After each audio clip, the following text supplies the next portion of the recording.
दोस्तों एक बार फिर आपका स्वागत है, अभिनंदन है आपके अपने YouTube channel Aryan institute Allahabad में। दोस्तों जैसा कि आप बोर्ड पर देख पा रहे हैं, लगातार हम हिंदी की वर्णमाला टॉपिक पर आपसे डिस्कशन कर रहे हैं। आज हम आपके सामने पार्ट नंबर 2 वर्णमाला, यानी कि हमने आपके सामने स्वर को ऑलरेडी फिनिश किया है और आज की डेट में हम आपसे बात करेंगे व्यंजन यानी हल के बारे में। ठीक है, तो एक चीज़ मैं आपसे कहना चाहूँगा, आपका फीडबैक मैं अवश्य चाहूँगा। आप कम से कम जो है वीडियो के कमेंट बॉक्स में जाइएगा। प्लीज़ मैं आपसे निवेदन करूँगा कि आप अपना एक कमेंट अवश्य डालिएगा कि आपको यह लेक्चर कैसा लग रहा है।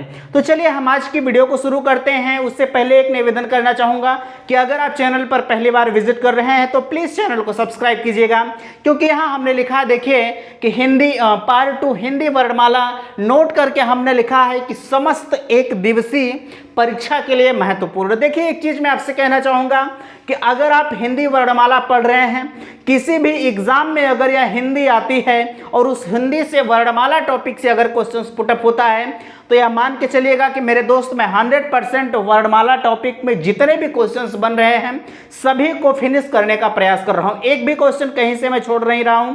फिर से मैं कहूंगा कि अगर आप जो है अगर आप परखना चाहते हैं अपने आप को, तो आप किसी भी एग्जाम का प्रीवियस ईयर क्वेश्चन उठाकर चेक कीजिएगा। सारे क्वेश्चंस इस वर्णमाला टॉपिक से मिलते हुए आपको उस एग्जाम में दिखाई देंगे। तो चलिए हम बिना समय गंवाए, हमने एक चीज़ को थोड़ा सा गलत किया हुआ था, गलत नहीं था, हमने लिखने में गलतियां की हुई थी, इसलिए आज यह पिछला वाला लेक्चर में थोड़ा सा आप सुधार करेंगे। हमने यहाँ लिखा है कि अयोगवाह का नाम किशोरीदास वाजपेयी ने दिया है, यही हमने गलत किया था। यहाँ हमने सूर्यदास लिख दिया था, उसके लिए मैं आपसे क्षमा चाहता हूँ। आज की डेट में आप यहाँ सुधार करेंगे कि अयोगवाह, अगर आपसे एग्जाम में पूछा जाता है कि अयोगवाह का नाम किसने दिया है, तो आप कहेंगे अयोगवाह का नाम किशोरीदास वाजपेयी ने दिया है। यहाँ आप देख पा रहे हैं बेहतरीन तरीके से 1 नंबर का क्वेश्चन आपसे पूछा जा सकता है कि अयोगवाह का नाम किसने दिया है, तो आप कहेंगे अयोगवाह का नाम किशोरीदास वाजपेयी ने दिया है।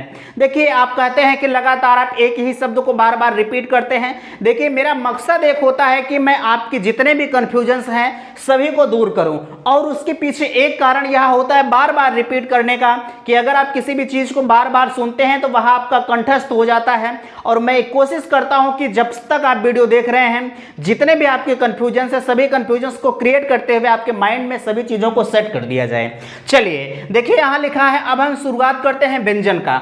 अगर आपने स्वर का लेक्चर नहीं देखा है तो प्लीज़ आप पहले स्वर वाला देखिएगा, उसके बाद व्यंजन पर आइएगा, सब कुछ आपको समझ में आएगा, यह 100% गारंटी है। देखिए यहाँ लिखा गया है व्यंजन। हमने आपको जब स्वर पर चर्चा किया हुआ था तो हमने आपसे कहा था कि स्वर अपने आप में स्वतंत्र होता है, लेकिन अब सवाल उठता है कि क्या व्यंजन भी स्वतंत्र होता है, तो ऐसा नहीं है। लिखा जा रहा है कि वे वर्ण जो स्वर की सहायता से बोला जाता है उसे हम व्यंजन कहते हैं, यानी जो हमारा व्यंजन होता है वह किसी न किसी स्वर की सहायता से मिलकर बना होता है। व्यंजन कभी भी अपने आप में स्वतंत्र नहीं होता, आप इस चीज को ध्यान दीजिएगा। क्वेश्चन आपसे पूछा जा सकता है कि आप बताइए कि स्वर अपने आप में स्वतंत्र होता है कि व्यंजन अपने आप में स्वतंत्र होता है, तो आप कहेंगे कि व्यंजन हमारा जो है वह स्वर की सहायता से बोला जाता है और जो हमारा स्वर होता है वह अपने आप में स्वतंत्र होता है। 1 नंबर का क्वेश्चन यहां से आपसे पूछा जा सकता है। चलिए देखिए उसके नीचे हम बात करते हैं, यहां भी आपके 2 नंबर के क्वेश्चंस बने हुए हैं। 2 नंबर में 1 नंबर ये, 1 नंबर ये। 1 नंबर का क्वेश्चन आपसे पूछा जाता है कि हम स्वर को और किस नाम से जानते हैं, तो आप कहेंगे, इस पर मैंने कल भी आपसे चर्चा किया हुआ था, फिलहाल के लिए अगर टॉपिक में आ गया है तो आज भी आप सुन लीजिए। देखिए यहाँ कहा जा रहा है कि आपको अगर पूछा जाए कि स्वर को हम और किस नाम से जानते हैं, तो आप कहेंगे कि स्वर को हम अच के नाम से जानते हैं। और वही हम बात करें, फिर पूछे आपसे कि भैया अब तो आपने स्वर को अच के नाम से जान लिया, अब जरा सा बताएं कि व्यंजन को आप किस नाम से जानते हैं, तो आप कहेंगे व्यंजन को भी हम हल के नाम से जानते हैं, वो वाला हल नहीं जो जोता जाता है। ठीक है, यहाँ आप ध्यान देंगे, व्यंजन को हम हल के नाम से जानते हैं और स्वर को हम अच के नाम से जानते हैं। इतनी चीजें आपकी क्लियर हुई। और यहाँ देखिए लिखा गया है 1 नंबर का क्वेश्चन यहाँ भी आता है कि मूल व्यंजनों की संख्या कितनी होती है, तो आप कहेंगे मूल व्यंजनों की संख्या जो हमारी होती है वह 33 होती है। लेकिन अगर उसी के क्रम में हम पूछा जाए कुल व्यंजनों की संख्या आप बताएं, तो आप कहेंगे 39 होती है। अब सवाल आपके मन में आ रहा होगा कि आप यह कैसी बात कर रहे हैं कि आपने कहा कि पहले तो 33 होती है, अब नीचे कह रहे हैं 39 होती है। हाँ, यह सही है कि अगर हम कहें मूल व्यंजन टोटल कितने होते हैं तो आप कहेंगे 33 होते हैं। अगर हम कहें कुल व्यंजन कितने होते हैं तो आप कहेंगे 39 होते हैं। अब कैसे 39 होते हैं? देखिए, एक चीज मैं फिर से कहूंगा कि अगर आपके मन में सवाल नहीं उठता है तो जाहिर सी बात है कि आपको समझ में नहीं आ रहा है। आपको एक एक चीजों पर सवाल उठना चाहिए। हमने कहा 33, तो आपको पूछना चाहिए कि नहीं 33 किस प्रकार से होता है। अगर 33 आपको समझ में आ गया, 39 पूछना चाहिए कि 39 किस प्रकार से होता है। तो आपको इसे भी पूछना चाहिए कि आपने पहले कहा 33, फिर आप कह रहे हैं 39, तो क्यों होता है, इस पर भी मैं डिस्कशन करूंगा। चलिए देखिए, 39 वाला पर आप ध्यान देंगे। अगर आपको 39 नहीं समझ में आ रहा है तो अभी कैसे 39 होगा, पूरी तरह से आपकी सारी कंफ्यूजन्स को मैं क्लियर करूंगा। पूरा दावा है 100% का। देखिए, यहां लिखा गया है व्यंजन के भेद। ठीक है, आपसे पूछा जाता है, अभी आपने पढ़ा था स्वर के कितने भेद होते हैं, आप कहेंगे 3 भेद होते हैं, ह्रस्व स्वर, दीर्घ स्वर, प्लुत स्वर। ठीक है, और वही अगर हम व्यंजन की बात करें तो व्यंजन के भी 3 भेद होते हैं। यहां भी 1 नंबर का क्वेश्चन बनता है कि आप बताएं कि व्यंजन के कितने भेद होते हैं। तो आप कहेंगे व्यंजन के हमारे टोटल 3 भेद होते हैं, जिसमें पहला हमारा आता है स्पर्श व्यंजन, दूसरा हमारा आता है अंतस्थ व्यंजन, और तीसरा हमारा आता है ऊष्म व्यंजन। ठीक है, अब सवाल फिर उठ रहा है कि स्पर्श व्यंजन किसे कहेंगे, अंतस्थ व्यंजन किसे कहेंगे, ऊष्म व्यंजन हम किसे कहेंगे। देखिए, अगर हम बात करें आपसे, अगर इन तीनों प्रकार की बात करें तो हम सिर्फ आपसे आज बताएंगे कि स्पर्श व्यंजनों की संख्या कितनी है। मैं इसकी परिभाषा नहीं बताऊंगा। नेक्स्ट अगला जो लेक्चर हमारा होगा, इन सभी को कवर करते हुए बाकी चीजें जो व्यंजन में बच रही हैं सभी को उसमें फिनिश किया जाएगा। इसलिए आज सिर्फ इतना जानिए कि हम स्पर्श व्यंजन की संख्या कितनी होती है और अंतस्थ व्यंजन की और ऊष्म व्यंजन की संख्याएं कितनी होती हैं। देखिए, पहला लिखा गया है कि स्पर्श व्यंजन की संख्या हमारी टोटल कितनी होती है, आप कहेंगे 25 होती है।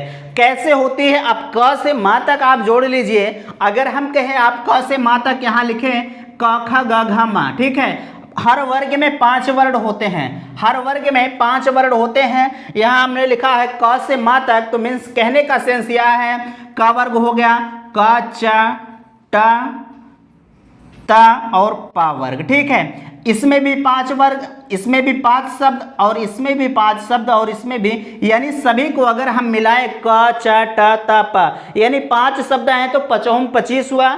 कहने का मतलब यह है कि 25 हमारा जो हो रहा है वह क से म तक के जितने भी वर्ड आते हैं वह स्पर्श व्यंजन के तहत आते हैं।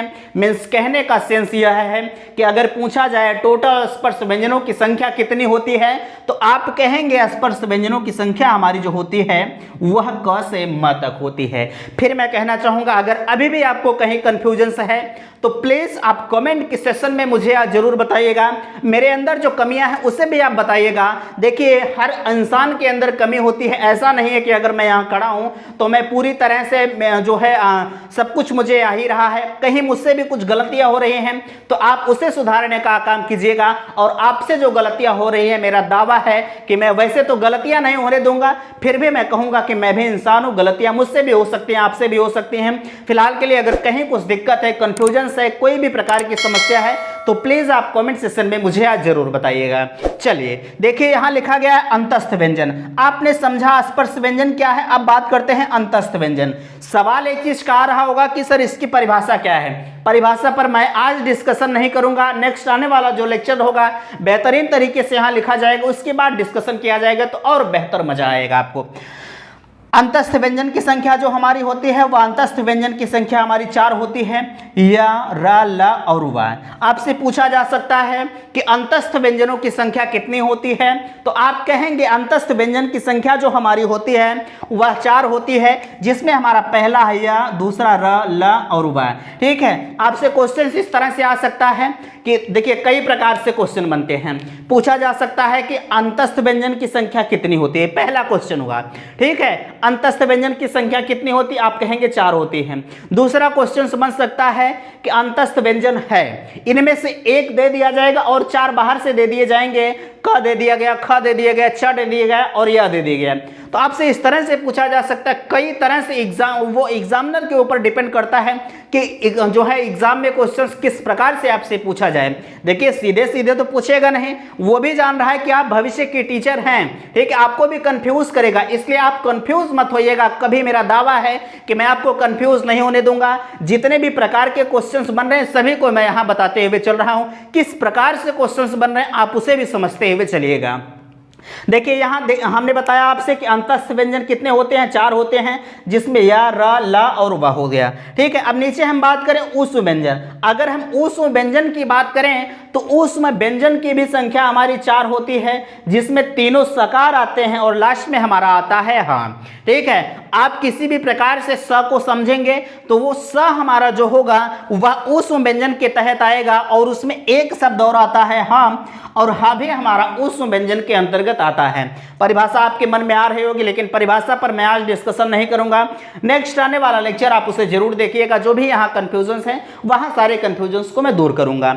यहाँ देखिए लिखा जा रहा है उच्छिप्त व्यंजन या दुगड़ व्यंजन, यहाँ भी पूछा जाता है। जितने भी लाइन लिखे गए हैं सभी लाइनों से क्वेश्चंस बन रहे हैं, आप किस प्रकार से समझ रहे हैं डिपेंड उस पर करता है। देखिए लिखा जा रहा है उच्छिप्त व्यंजन या दुगड़ व्यंजन। अगर हम उच्छिप्त व्यंजन की बात करें या दुगड़ व्यंजन की बात करें तो ड और ढ जो हमारा है वह दुगड़ व्यंजन या उच्छिप्त व्यंजन के तहत आता है। आपसे पूछा जा सकता है कि उच्छिप्त व्यंजनों की संख्या कितनी होती है, तो आप कहेंगे 2 होती है। और उच्छिप्त व्यंजन कौन कौन से होते हैं, तो आप कहेंगे ड और ढ होते हैं, ठीक है। या ऐसे पूछा जा सकता है कि उच्छिप्त व्यंजन नहीं है। आपसे कई तरह के क्वेश्चंस बनते हैं, कंफ्यूज भी किया जाता है। आप कंफ्यूजन की स्थिति को मत पालिएगा, अन्यथा की स्थिति में आप खुद पछताएंगे। चलिए देखिए, अच्छा एक चीज अगर किसी भी एग्जाम में आ जाए या नहीं वाला शब्द, ठीक है, जैसे हम कहें आपसे कि उच्छिप्त व्यंजन नहीं है, अगर नहीं वाला शब्द आता है तो ऐसे दबका रहता है जैसे लगता है कि इसे ये दिख नहीं रहा है।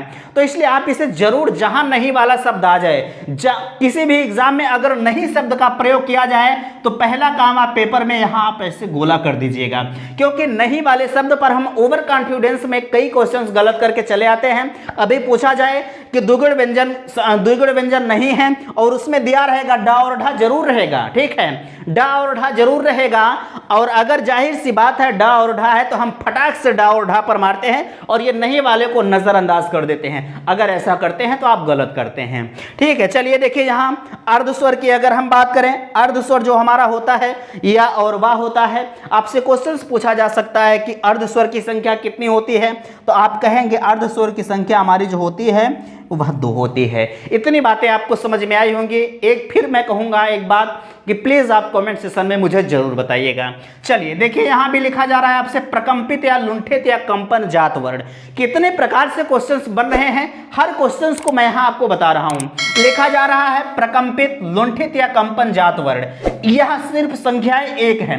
यहाँ आप इसे याद करेंगे, चाहे आपसे प्रकंपित पूछ ले या लुंठित पूछ ले या कंपन जात वर्ण पूछे तो आप कहेंगे उनकी संख्याएं 1 है और वह शब्द जो हमारा है र के तहत आता है। यानी र को हम प्रकंपित कहेंगे या लुंठित कहेंगे या कंपन जात वर्ण कहेंगे। उसके नीचे अगर हम बात करें पार्श्विक वर्ण किसे कहते हैं, तो पार्श्विक वर्ण को हम ल के तहत रखते हैं। यानी इसे और दोनों को थोड़ा सा कंफ्यूजन की स्थिति क्रिएट होती है, लेकिन आप उसे मत पालिएगा। अधिकतर अगर हम बात करें आपसे लुंठित और प्रकंपित, यही एग्जाम में बार बार पूछे जाते हैं। हालांकि इनका प्रकंपित भी नाम है और लुंठित भी नाम है और कंपन जात भी नाम है। सभी नामों को आप ध्यान दीजिएगा, किसी भी नाम से पूछा जा सकता है, बट अभी तक अगर हम बात करें तो रिकॉर्ड यही रहा है कि लगभग 90% एग्जामों में लुंठित नाम से ही पूछा गया है। चलिए देखिए आपने पार्श्विक को समझा। अब नीचे यहाँ हम बात करते हैं संयुक्त व्यंजन। अच्छा यहाँ हमने एक चीज छोड़ दिया, देखिए यहाँ 33 हमने लिखा है और यहाँ 39 लिखा है। अभी आप इस 25 को जोड़ लीजिए और 4 4 8 25 4 आपके कितने हो गए, आप कहेंगे 25 और 4 हमारे हो गए 33। यहाँ 33 हुआ कि नहीं हुआ। अब अगर 33 हो गए तो आप अगर 39 40 भी लाना चाहते हो आप यहाँ देख लीजिए। अगर यह चीज़ आप बेहतर देखना चाहते हैं तो आप इसके पिछले वाले लेक्चर जरूर देखिएगा। यहाँ देखिए लिखा गया है संयुक्त व्यंजन। संयुक्त व्यंजन यहाँ देखिए 4 होते हैं, जिसमें हमारा पहला है छ, त्र और ज्ञ, स्र। ठीक है, अब संयुक्त व्यंजन मीन्स 2 शब्दों से मिलकर बने होते हैं। अब वह 2 शब्द कौन कौन से हैं आप यहाँ ध्यान देंगे। अगर हम बात करें छ की, तो ये क्षत्रिय वाला छ जो हमारा है वह किस शब्द से मिलकर बना, आप इस हलंत को बेहतरीन तरीके से अपने माइंड में सेट करेंगे। अगर किसी शब्द में यह हलंत नहीं लगाए तो आप यह गलत मानिएगा।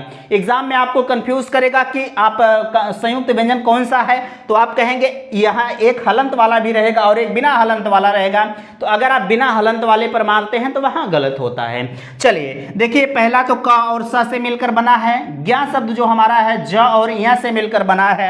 और त्र शब्द जो हमारा है त और र से मिलकर बना है। हलंत पर आप विशेष ध्यान देंगे। और अगर हम स्र की बात करें तो स और र से मिलकर बना है, यानी संयुक्त व्यंजन की संख्या हमारी 4 होती है। अब छ, त्र और ज्ञ, स्र संयुक्त व्यंजन के तहत आते हैं। नीचे अगर हम बात करें आगत व्यंजन, आगत व्यंजन हमारा जो होता है ज और फ के तहत आता है। ज और फ को हम आगत व्यंजन कहते हैं। और नीचे अगर हम बात करें गुच्छ व्यंजन, व्यंजन गुच्छ, जब 2 या 2 से अधिक व्यंजन एक साथ सांस के एक झटके में प्रयुक्त हो तो वह हमारा जो उच्चरित होता है शब्द जो हमारा होता है वह हमारा गुच्छ व्यंजन के तहत आता है। यानी कहने का मतलब यह है कि जो व्यंजन होता है, जो व्यंजन गुच्छ होते हैं, जैसे अगर हम बात करें ग्वाला, प्लान और रज्जु, अगर हम इनमें बात करें तो आप ग और व को एक साथ उच्चरित कर रहे हैं। कहने का मतलब यह है जब 2 या 2 से अधिक शब्द अधिक व्यंजन एक सांस के एक झटके में एक साथ उच्चरित होते हैं तो वह हमारा किसके तहत आता है, व्यंजन गुच्छ के तहत आता है। आप स्वयं देख पा रहे हैं, अगर हम उच्चारण कर रहे हैं ग्वाला का तो ग और व एक साथ उच्चरित हो रहा है। प्लान का अगर हम उच्चारण करें तो प्ला, आप देख पा रहे हैं प और ला एक साथ उच्चरित हो रहे हैं। इसी को हम क्या कहेंगे, व्यंजन गुच्छ की श्रेणी में रखते हैं। नीचे अगर हम बात करें द्वुत्व व्यंजन की, या द्वुत्व व्यंजन आप कहेंगे जब 2 व्यंजन का प्रयोग एक साथ किया जाए तो द्वुत्व व्यंजन कहलाता है। अब 2 व्यंजन का, अभी आपने देखा यहाँ चाहे स्वर हो चाहे व्यंजन हो, यहाँ इसकी बात नहीं की गई थी। लेकिन अगर हम फिर से यहाँ कहें कि द्वुत्व व्यंजन जो हमारा है, यहाँ आप देख पा रहे हैं जब 2 व्यंजन का प्रयोग एक साथ किया जाए तो वहाँ हमारा जो उच्चारण होता है वह द्वुत्व व्यंजन के तहत आता है। जैसे अगर हम कहें आपसे लड्डू यहाँ देख पा रहे हैं, या कच्चा आप देख पा रहे हैं, या पक्का देख पा रहे हैं। 2 व्यंजन का प्रयोग एक साथ हुआ कि नहीं हुआ। ड यहाँ देखिए 2 बार आया है, च 2 बार आया है और क 2 बार आया है।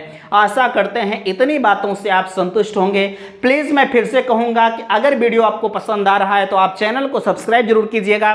और एक रिक्वेस्ट मैं और आपसे करना चाहूँगा कि आप अपना एक प्यारा सा कमेंट अवश्य डालिएगा कि वीडियो आपको कैसा लगा। वीडियो यहीं तक रखते हैं। नेक्स्ट आने वाला जो लेक्चर होगा, यहाँ आप देख पा रहे हैं स्पर्श व्यंजनों को जो है व्यंजन के जो भेद हैं बेहतरीन तरीके से इसको डिफाइन किया जाएगा। और जो भी चीज़ें इस व्यंजन के तहत बच रही हैं सभी को आपको अच्छी तरह से समझाते हुए वीडियो को आगे की तरफ ले चलेंगे। तो आज का वीडियो यहीं तक रखते हैं, वीडियो समाप्त करते हैं। थैंक्स, धन्यवाद।